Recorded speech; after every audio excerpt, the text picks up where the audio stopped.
math, what's about to happen is we're going to go over some of the basic, that's how I talk, I say that word all the time.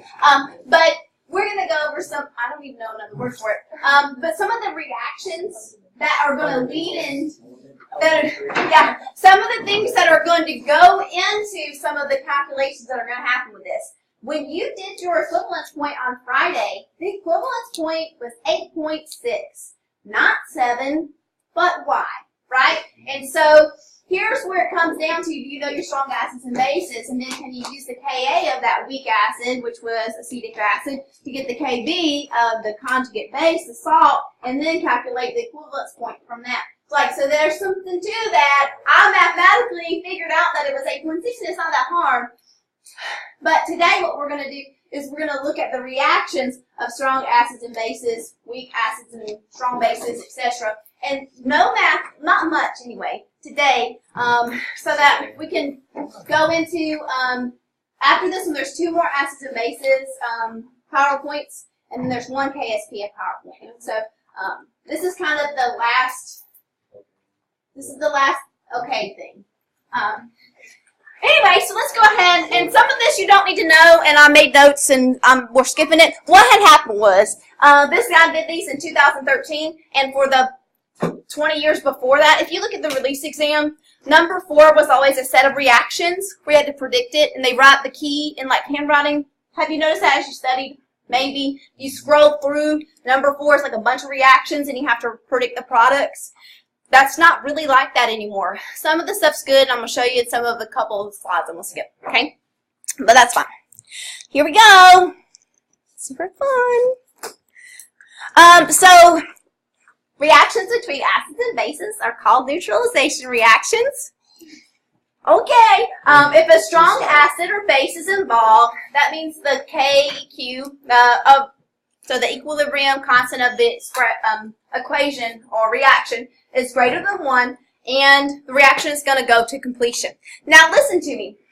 If a strong acid or base is involved, that doesn't mean that they both have to be a strong acid and base. But if you have a strong acid and a weak base, or weak acid, that's the same thing. That other way around, strong base, weak acid, strong acid, weak base, if you have one of those, one of them is strong, then it will also go to completion.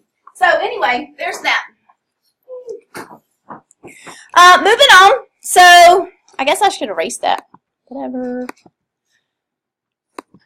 Strong acids and strong bases experience of 100% dissociation. I just drew that on the board. Did that for homework. Good times. Hydrogen and hydroxide combine to form water. Have I told you anything you don't know yet? So far, so good. KEQ for this reaction is, so KW then, right? KW is 1 times 10 to the negative. Excuse me. This is not K. This is KEQ. Let me show you what this is. Do you want me to show you this? I think I need to. You're like, whatever.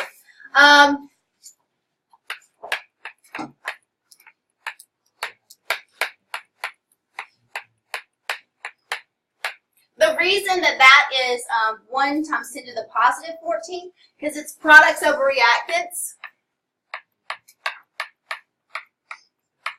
See it? What is 1 over 10 to the negative 14? 10 to the positive 14. That's fine. So it's really important this whole time, and this is kind of where I think I do well, because I can't just say, oh, I'm going to memorize that. No, there's a reason for it. Let's look at it, and that's fine. So that's going to go, this goes to completion. If you have a hydrogen and there's a hydroxide hanging out, they're getting together. They're making water. So that goes to completion. The other parts of the acid and base, if it's a strong acid, strong base. So this is your, and you guys feel comfortable with the names of the acids and bases that are strong. Okay, anything that's connected to that hydroxide in the case of strong bases, or the hydrogen in the case of the strong acids, anything that was connected to that. And for the case of sulfuric acid, it's H2SO4. That HSO4, you only use that one H at a time. That conjugate base, conjugate acid of these strong things, they're not going to affect the pH at all. And so that's going to be really important for you to know, because when we go in here and we start looking at the net ionics, something like fluorine, for example, fluorine is the conjugate base of a weak acid. So that's going to be important. We need to put that in there because it's going to affect the pH. Something like chlorine is not. Okay, salt water is not acidic or basic, or it doesn't change anything. So the pH can be for these strong acids, strong bases. The only kind of calculation we're going to do today, as far as math. For these, and you actually did this kind of math in August or September, we're going to see how many moles of each go in. We're going to find out which one's extra, and we're going to calculate the excess. Then we can do the pH. It's really not bad. Yeah, it's not bad at all. So I don't think you're going to have trouble with this. So let's look at it. Oh, I didn't realize that was down there. Oh, no, there it is. Did that just happen? Did I scroll forward and this happened and I didn't realize it? Alright, so this is the first example. Don't let it freak you out. This is really not bad, okay? So I have 250 milliliters. First of all, can I ever do anything with a volume? Ever, ever, ever. Unless you're dealing with the gas. And then you can convert it to moles, right? So you can use the ideal gas equation or law or whatever. So 250 milliliters, I already know that that's going to go somewhere. And then 0.35 molar HCl. That means got a nice strong acid. It's mixed with 150 milliliters of 0.5 molar NaOH. Write the net ionic equation for the reaction. So the thing is, I can go ahead and look at this. I'm looking at this conjugate base. It's not doing anything. It's not doing anything. Okay. So if I go ahead and write down my full reaction, hydrochloric acid, sodium hydroxide gives me water and basically salt in solution. Here's my here's my full ionic. Not important. Not important. Not important. Not important. Because these are my conjugates of my strong acid or strong base. So anytime you have a strong acid and a strong base, the net ionic equation is just going to be hydrogen and hydroxide gives you water. Every time, every strong acid or base. It doesn't matter what it is. Any strong acid or base is going to give you hydrogen, hydroxide, and water. And this was in your notes. It was in your homework. I think it was in your homework last week. So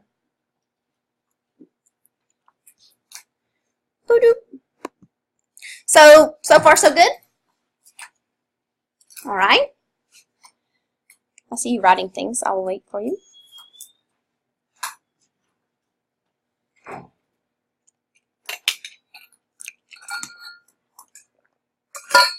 I dropped that so many times. All right, so I'm just going to do all the work for this right here. I don't like their work. We're better than that. So anyway, first things first. Can't do anything with this.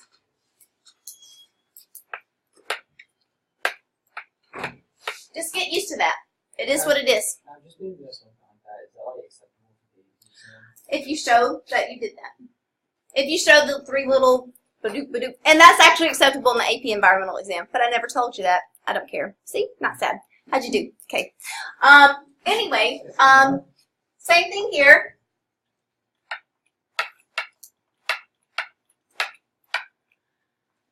So when I have volumes, that's never going to be really paired with anything. Molarity, that capital M, is paired with something. It is a unit within a unit. It's moles divided by liters. You don't ever start things with molarity. That's not, unless you're like solving.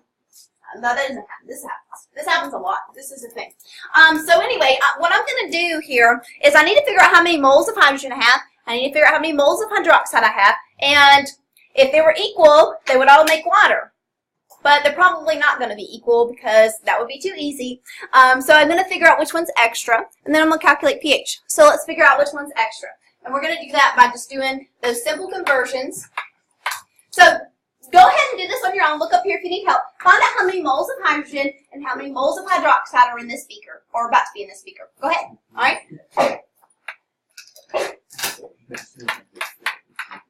If you need to look up here, you can.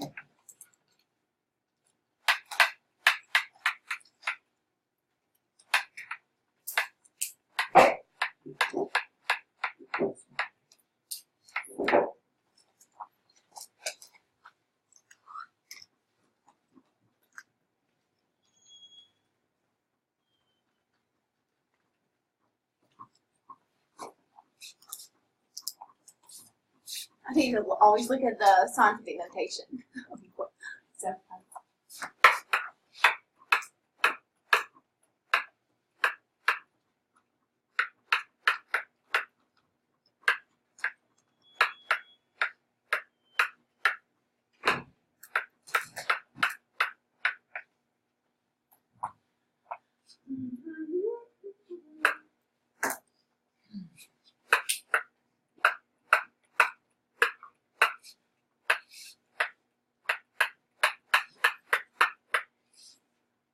y'all are done with it, I guess. Whatever.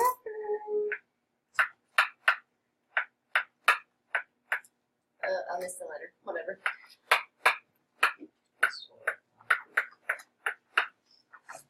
If you got done faster than me, it's very possible that you had brought down all your units and stuff. Is that 2? 1, 2. I still did that wrong. No, yeah, that's only 0. My bad.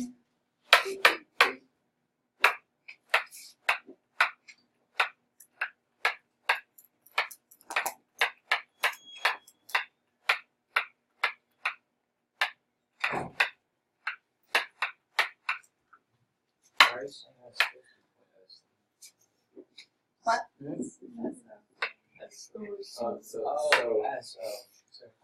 Alright, so those are my moles of each. Did you guys do okay on that? Now, why am I taking the time to not only just tell my molarity of my acid, but also of my hydrogen and hydroxide? Do you know? Well, let's talk about it. What if this, instead of sodium hydroxide, was calcium hydroxide? Would the moles of calcium hydroxide be the same as the moles of hydroxide? No, you have twice as many. So you need to be really careful here. Do you see why? CaOH2. Right? So take that time to think about it. And if you want to, I don't think it's a bad idea, and I probably should do this. I don't think it's a bad idea to, I don't know if that's, okay, whatever. Let me just choose something. I don't think it's a bad idea, and I probably need to do this. I don't think it's a bad idea to go 1 mole of NaOH has 1 mole of hydroxide. And then that does the same thing, and I'm left with moles of hydroxide. That's probably not a bad idea. It seems like a little extra, but do you want to do all this work on that? I know this is one of the FRQs on every. There's 2 FRQs over this stuff when you're final, and there's at least 1 on every AP exam. It's not worth missing this 2 points, and then the points after it. It's not worth it because you don't feel like writing a fraction. So anyway, I have 0.0875, and then I erased it 0.075. Is that right? All right, so let's do, 0.0875 moles of hydrogen minus, because for each one, right, they're going to come together, but they're not equal. So I have to find out, obviously I can tell I have more hydrogen. So I need to find out how much hydrogen I have left.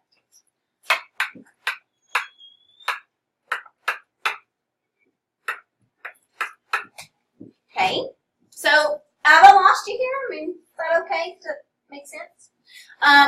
So anyway, I don't need no single calculator. So I guess I don't. So that's 5, and then that's a 2, and that's a 1, I think. Is that what you got? Moles of hydrogen. Now, if I want to calculate, I'm trying to calculate pH. If I want to calculate pH, can I do anything? Is the moles of hydrogen, is that telling me anything? You have to change it back to molarity. I have to change it back to molarity. And this is the trick. This is the trick. When I change it back to molarity, what is the volume? 1. See? See the trick? So even though you didn't understand how to do all your homework, and even though you just kind of sort of failed the quiz maybe, most of you didn't. But like stuff like that, you know, kind of sticks in your head. So anyway, moles divided by liters, and I have 400 liters, right? And so for me to be able to calculate pH, you're going to take the negative log of that. Don't take the negative log of moles. 2 molar, 3 molar. Absolutely. Yeah, I think there's some 4 mixed up, and I think there's some 2. It would be sit in the shelves inside of that stock room over there, and so that. Look on the shelf. We'll fix some up if we need to. Do we have some of this already chopped up? There is a bowl actually on the front table of that lab table, the one that's kind of already used. Okay. So like on the desk in there. Right. All right.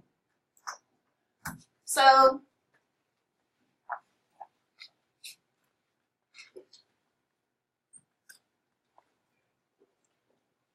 and then I'm just going to take the negative log of that. And I got 1.51. And I didn't show all my work, right? Negative log of, I don't remember the number that I got here. Did you guys get 1.51? So, oh, are you okay here?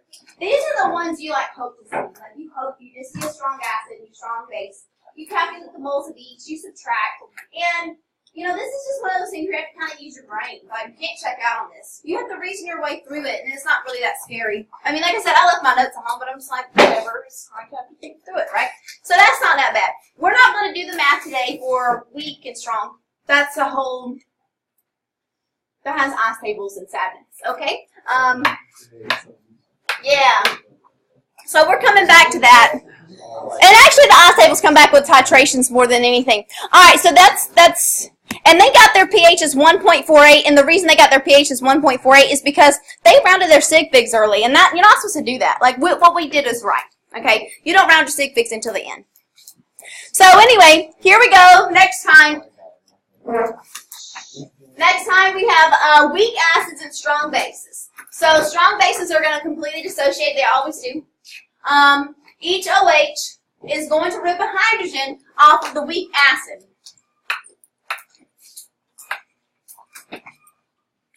This produces water in the conjugate base of the weak acid. This is where I need to take that second to show that picture, because this is a very common misconception that I think everybody has. So would that cause if there's more strong base in the weak acid, would it cause the weak acid to dissociate? I'm going to show you this. Can I show you? Yeah. Okay. I gotcha. I think I gotcha. Oh, if you ever wanted to know anything ever, here's everything I've ever... This was the empty folder at the beginning of the school year. Yeah, this was nothing. This was I didn't start using this till August. Wasn't even a thing yet. Let me sell my Ethernet cord because that Wi-Fi's working, but it ain't the same as this. So in Unit 6, I saved this last time. I was like, I need to show all this. Let's see. Here it is. Oh, you want to see something funny? Did I show you drop the vase? Maybe you saw it. I'll show you this. It's funny. I showed people on Instagram that follow me.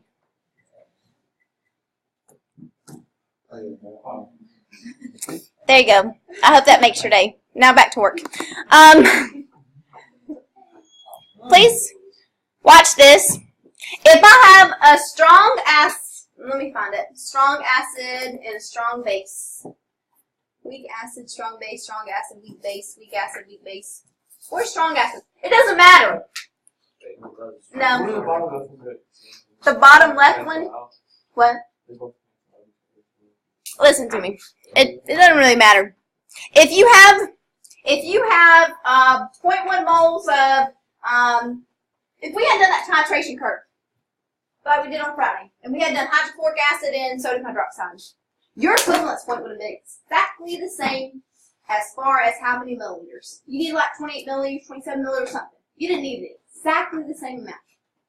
The pH would be different, but that equivalence point would have been the same volume. So strong acid, strong base, it doesn't matter. The equivalence point is all the same volume. It's just that end in pH is different, and when you have the weaker the stuff gets, the squish down, more the graph gets. We won't get into this. This is like acid base number 5. But people think that. They think, oh, if I titrate a weak acid with a strong base, it's not going to completely neutralize that acid because it's weak. It's not going to break it apart. No, that strong acid will come apart. It will take that, say, HF. It will come and rip every hydrogen off of every HF. Every single one. It will completely neutralize it, even if they're not floating around all by themselves as H's and H's and H's and H's. It will come and take that HF, and it will take that H away. Okay? So same volume, see? Doesn't matter. And so maybe you don't completely get that today. Maybe you do, but it's definitely a thing. I don't think I had another one on here. There's y'all's curves and stuff. I saved it. They actually got the perfect answer, Abby and Matthew and Jacob, actually. But they just read their data wrong. So, Thanks, it was okay. on me. So this is important to know here. Each OH is going to rip a hydrogen off of a weak acid molecule. Even if the acid molecule isn't broken up. It can be like this, or it could be floating around like this. That OH does not care. It'd be like, hey, come on. Or, hey, come on. It doesn't care. Doesn't matter. But at the end of it, it's going to be all just F floating around in water if you add enough to neutralize it. And you don't need any extra if it was HCl. We would not take any more base. It does not matter. Doesn't matter. How are you doing? So you're going to have the water and the conjugate base of the weak acid. This is exactly what happened. This is exactly what happened on Friday. Look, at equivalence point, you didn't just have water. You had water and acetate. And acetate is a weak base. And so your equivalent point was not 7, it was 8.6 because of that. Let that soak in. Say it again. On Friday, your pH turned pink, right? It was 8.6, right? Yeah. Your equivalence point was not 7. If I had done HCl and AOH, makes water 7. But it wasn't 7. The reason it wasn't 7 is because when they were equal, when the hydrogen and your hydroxide and your hydrogen and your acid were all neutralized, you didn't just have water, you had water and acetate. Acetate is the conjugate base of that weak acid. And so your pH was not 7, it was 8.6. And there was a reason I did that lab first, even though you didn't understand all the stuff, because I could go back and be like, remember that? So,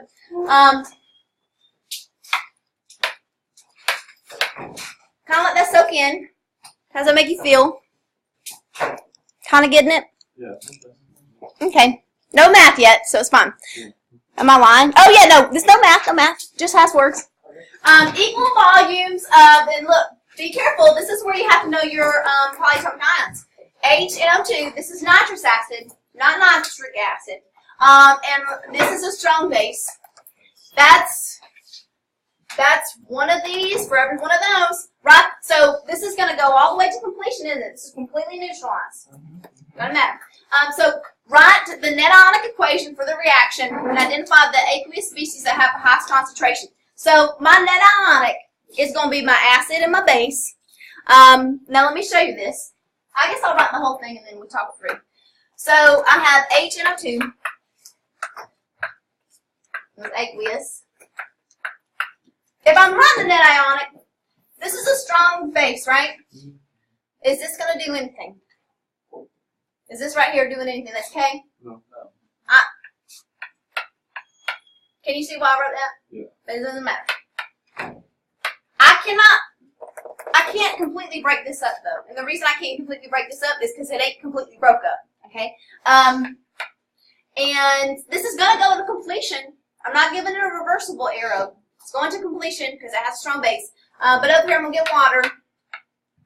And then I'm going to get the conjugate base of the strong, weak acid.